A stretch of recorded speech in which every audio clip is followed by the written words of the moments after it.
নিবলৈ আহি বাং খালে 4 জনে।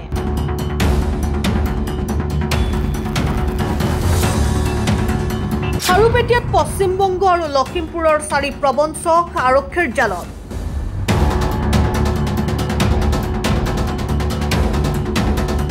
সোণৰ নাও ক্ৰয় কৰিবলৈ অহা পশ্চিমবংগৰ 2 জন আৰু লখিমপুৰৰ 2 জনক আটক। ক্ৰমাৎ বৃদ্ধি পাইছে অপৰাধজনিত কাৰ্যকলাপ। মঙলবাৰে দুধৰ্ষ চাইবাৰ অপৰাধী সাইদুৰ ৰহমানক আটক কৰাৰ পিছতে বৃহস্পতিবাৰে নকল সোণৰ ব্যৱসায়ৰ লগত জড়িত 4 জন লোকক খাৰুপেটিয়া আৰক্ষীয়ে আটক কৰে। উল্লেখ্য যে লখিমপুৰ বালিকাটাৰ 2 জন নকল সোণৰ ব্যৱসায়ী বিল্লাল হুছেইন আৰু নুৰ আলমে পশ্চিমবংগৰ মেদিনীপুৰৰ বাবুচোনা ৰবি দাস আৰু মিলন কুট্টাল নামৰ লোক 2 জনৰ সৈতে খাৰুপেটিয়াৰ এখন হোটেলত নকল সোণৰ দৰদাম চলাই আছিল। তেনে অৱস্থাত খাৰুপেটিয়া আৰক্ষীয়ে অভিযান চলাই আটক কৰে 4 জনক। খাৰুপেটিয়া আৰক্ষীয়ে অধিক তথ্যৰ বাবে 4 জনকে জেৰা অব্যাহত ৰাখিছে। হ্যাঁ স্যার, আমরা এখানে কামাখ্যাতে পুজো দিতে আসছিলাম স্যার।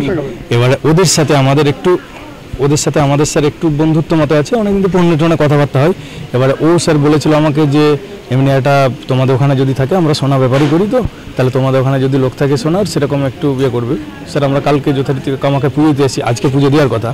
এবারে বলছে তাহলে এখানে আসছো যখন, কথা বলেছি যে আসামে আসছি যখন, তাহলে ওদের সাথে কথা বলেছি বলে তাহলে এখানে আসছো যখন এসো না, একটু স্যাম্পেল নিয়ে যাবে, তোমাদের ওখানে দেখাবে, স্যাম্পেলটা যদি সোনা হয়, যদি নেয় তাহলে তাদের সাথে যোগাযোগ করে দেবে, সোনা ব্যাপারেই ইয়ে করবো। এইভাবে স্যার আমরা এসেছি। আমরা সেই গিয়ে আমরা এখানে নেমেছি, নামার সময় আমাদেরকে নিয়ে গেল গাড়িতে করে, নিয়ে গিয়ে সেখানে পৌঁছেছি বাড়িতে, সেই ঢুকেছি, তারপরে স্যার পুলিশে ঢুকেছে। আতাবুর হুসেন মালিক আর রাহুল ইসলাম। না স্যার, আমাদের সোনার টোনা নয়, আমরা সোনার কাজও করি না। আমি গ্রামেতে প্র্যাকটিস করি, এমনি নার্সিংহোমেতে। যাওয়ার পর দেখালো তো একটু শান্তি দিল যে এরকম আমরা সোনার কাজ করি। তাহলে আমি বলি দেখো আমরা তো জানি না, আমি সোনার চিনতেও পারবো না, আর আমরা সোনার কাজ করিও না, আমরা জানতেও পারবো না। আমার নাম হচ্ছে বাবুসোনা রবি দাস। আপনার ঘর? হ্যাঁ, বাড়ি কোথায়? বাড়ি হচ্ছে ওয়েস্ট বেঙ্গল, পশ্চিম মেদিনীপুর। ওয়েস্ট বেঙ্গল। কত টাকা বন্দোবস্ত হয়েছিল?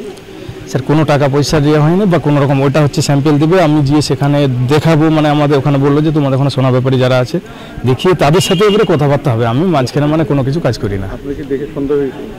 আমাকে দেখে সন্দেহ বলতে স্যার এবারে আমরা সেই গিয়ে পৌঁছেছি, তারপরেই স্যার পুলিশ গেছে। আজকে আপনারা ধরা পড়লেন, যে ধরা কেমন পড়ছেন? আমরা স্যার গেছি, সেই গিয়ে ওর বাড়িতে ঢুকেছি। ও বললো যে আমার মাসির বাড়িতে এসো, মাসির বাড়িতে থাকবে থেকে ওখান থেকে কালকে রাতে আমাদের আবার রিটার্ন যাওয়ার কথা, আসামেতে গিয়ে ওই কামাখ্যা দেবীতে আজকে পূজা দেওয়ার কথা। এবার সেই ওর মাসির বাড়িতে গেছি স্যার, গিয়ে আমরা ঢুকেছি, 2 মিনিট হয়নি স্যার পুলিশ ঢুকেছে। আমরা 2 জন। ওদের আজকে যে ধরা পড়ছে ও বিল্লাল আর নূর আলম।